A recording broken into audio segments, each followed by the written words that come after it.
پیارے مدنی منوں اور مدنی چینل کے ناظرین، میں بھی آپ کو حضرت ابو ایوب انصاری رضی اللہ تعالیٰ عنہ کا ایک واقعہ سناتا ہوں۔ حضرت ابو ایوب انصاری رضی اللہ تعالیٰ عنہ فرماتے ہیں، ہم حضور انور صلی اللہ تعالیٰ علیہ وآلہ وسلم کے لیے رات کا کھانا بھیجا کرتے تھے۔ جب آپ صلی اللہ علیہ وآلہ وسلم کا بچا ہوا کھانا واپس آتا تو ہم گھر والے ان کے انگلیوں کے نشانات دیکھ کر اسی جگہ سے کھاتے تھے۔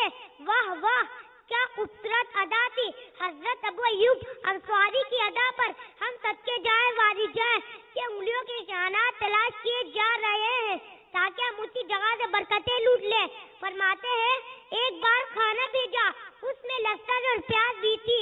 جب کھانا واپس آیا تو اس میں ہم نے انگلیوں کے نشانات تلاش کیے لیکن مبارک انگلیوں کے نشانات نہ ملے۔ ہم پریشان ہو گئے، آج نہ جانے سرکار صلی اللہ تعالیٰ علیہ وآلہ وسلم نے کھانا تناول کیوں نہیں فرمایا۔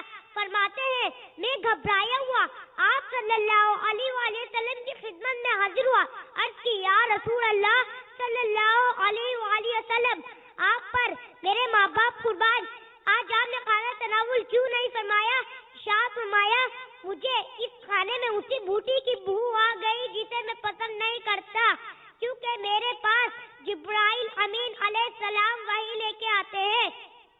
حضرت ابو ایوب انصاری رضی اللہ تعالیٰ عنہ فرماتے ہیں اس دن کے بعد سے ہم نے کھانے میں پیاز یا لہسن استعمال نہیں کیا۔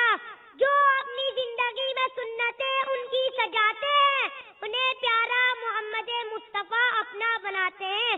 صلو علی الحبیب صلی اللہ تعالی علی محمد صلی اللہ علیہ وآلہ وسلم۔